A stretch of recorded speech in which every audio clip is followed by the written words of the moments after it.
All right, so we're about to do a lesson on the Nashville number system. And if you have heard of it, but you're not quite sure what it is, I just want to tell you this is a super helpful tool to you, regardless of what level of playing or what background you're coming from.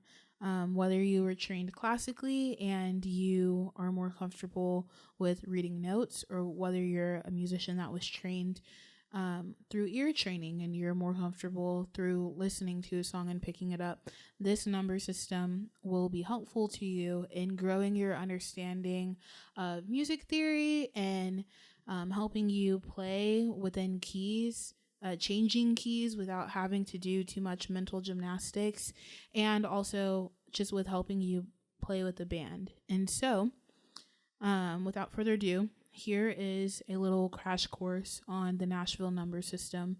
Today, we're mainly going to be talking about major scales, and so that is a helpful thing to note. But I will show it to you in the key of C. So when you're working within the number system, how it works is your keys are going to be numbered from the first key in your scale all the way up to the last. So it'll be 1 as C, 2, 3, 4, 5, 6, and 7. So again, 1, 2, 3, 4, 5, 6, 7.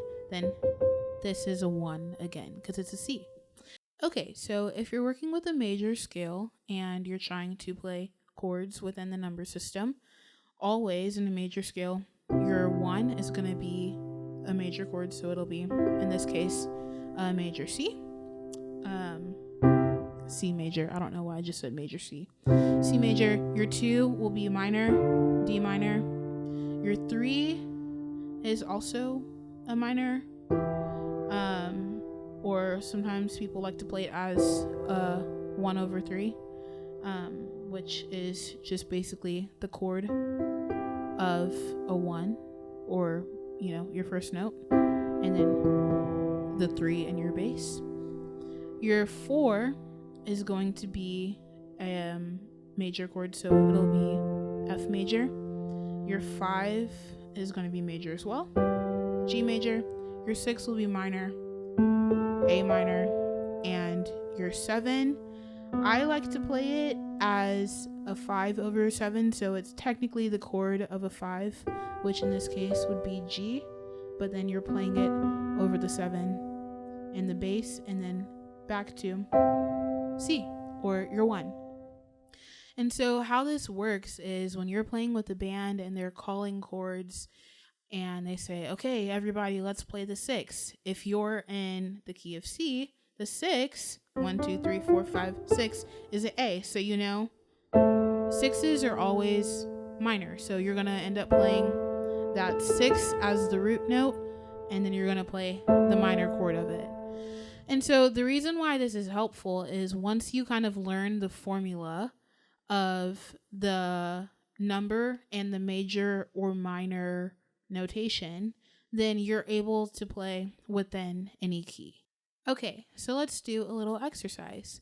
Keep in mind that your 1, 4, 5, and 7 are always going to be major, and your 2, 3, and 6 will always be minor.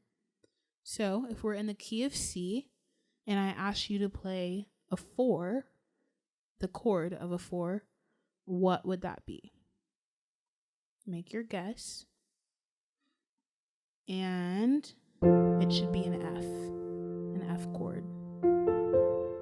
Okay, so if we're in the key of C and I tell you to play a 6, what would that be? Should be a minor.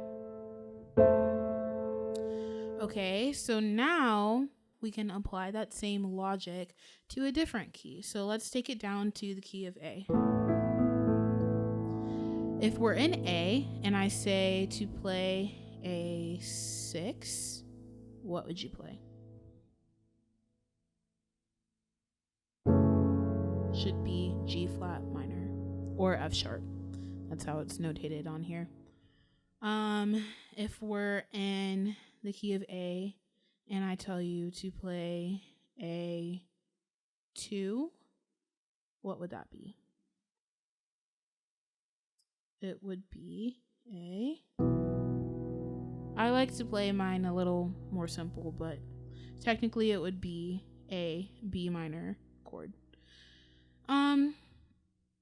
Okay, let's take it to one more key and then we'll be done. So let's go to the key of E.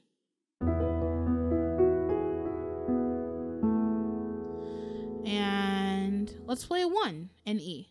That should be simple. It's the E. Great. Let's play a 5 in E. That should be, and it'll be a B. So hopefully this logic is helpful for you. I know it was super helpful for me, but all in all, the Nashville number system is meant to be a tool that helps unite musicians in a moment. You know, if your MD is throwing up a number at you, then you'll know what he's talking about instead of needing to read sheet music. So hopefully this was helpful for you. If not, there are so many more resources on this online. So feel free to check those out.